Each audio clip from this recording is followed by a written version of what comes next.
So I'm just going to show you a couple basic rules of cover. One of the biggest things, it's not such a big deal in the spring when all these leaves are decaying, but in the fall when all the leaves are dead and crunchy, be careful where you're walking because that'll give you away.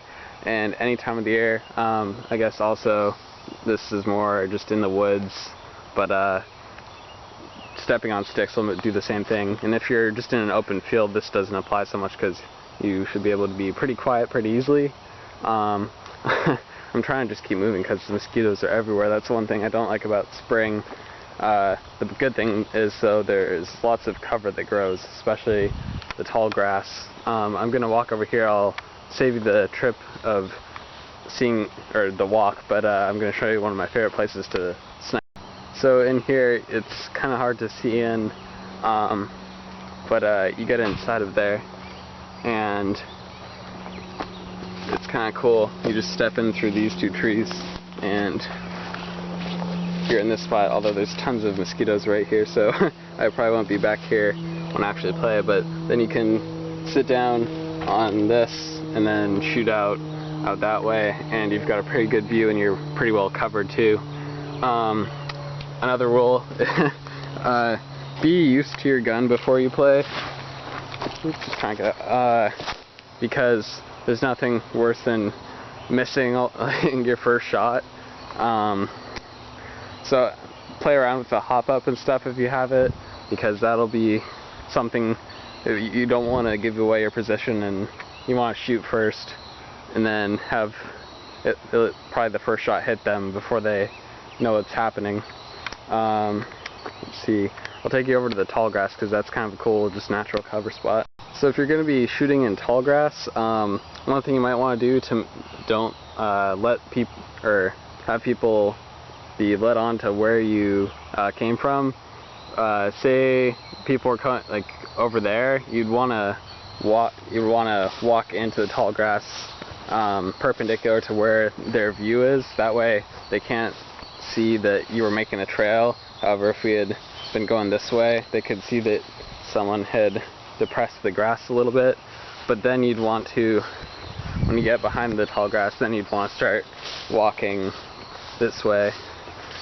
And then, this isn't the best spot in my woods for it, but you could just get down the tall grass and then be able to look out and not have people see you so well. And this also comes in handy. Don't be wearing fluorescent orange like I am for the purpose of this video, but wear something that'll blend in, even mainly just natural colors like green and brown, dull colors.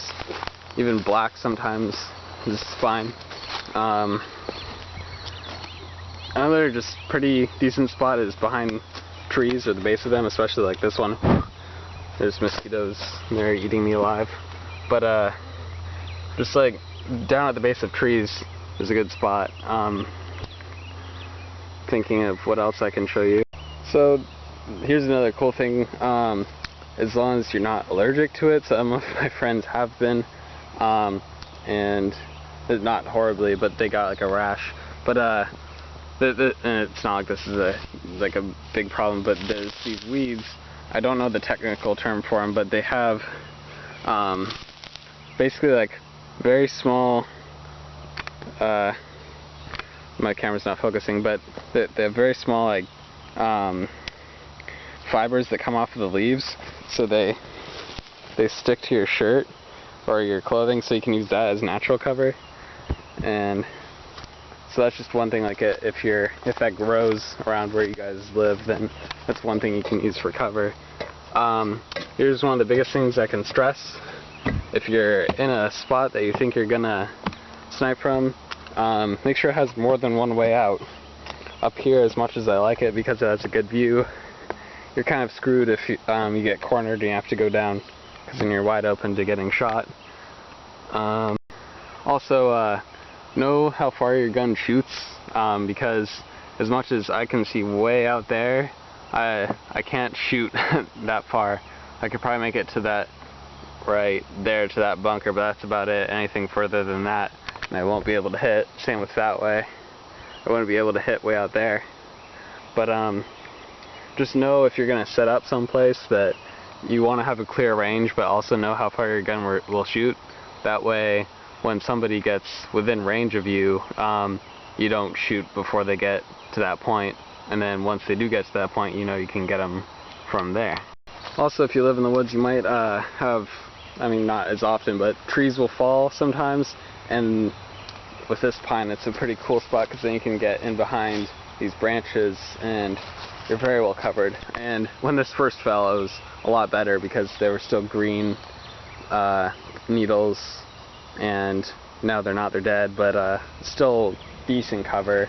But yeah, so a lot of the times just look for something, a natural formation, like a small hill like right there to hide behind, or just taller grass.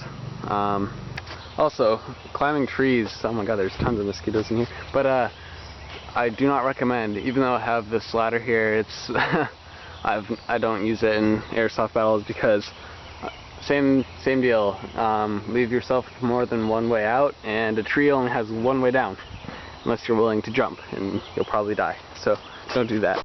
Also, depending on where you are, what time of the year it is, you might want boots, as I am not wearing, but waterproof especially, because around here in Washington, especially springtime, or pretty much any part of the year except for July, there's water in the ground. And if you want to get to other parts of the field that are, well, in my case, some parts are better to snipe from than others, but to get there you have to walk through a lot of mud. So, see, like back in there, there's tons of tall grass that you could lie down in, but it's not so fun when you have to snipe in one spot for a while, lying down prone, and you're sitting in mud, or your shoes are soaked. That's definitely not fun. I think that's about all I want to cover.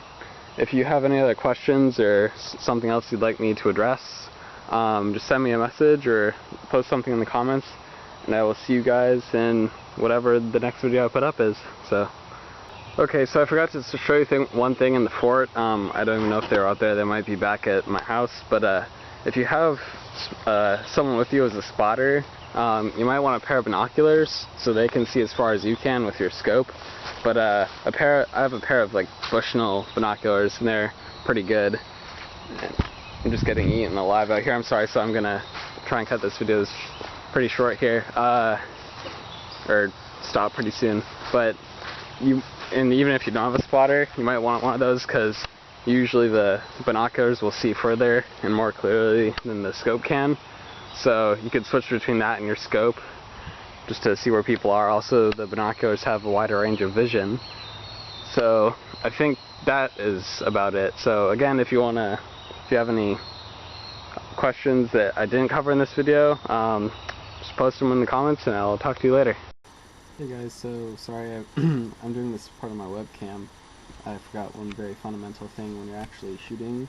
You want to, if you've been running from one place to another, you want to take a while to control your breathing, because when you shoot, you want to pull the trigger when you're breathing out, not when you're breathing in, because then you'll most likely be off target, you'll miss.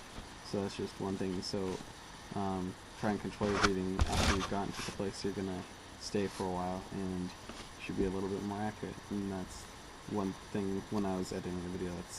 That's just one thing I had left out. So sorry the quality's bad, because this is on my webcam. I was too lazy to go for my camera on the tripod. So that's it, and I'll see you guys later.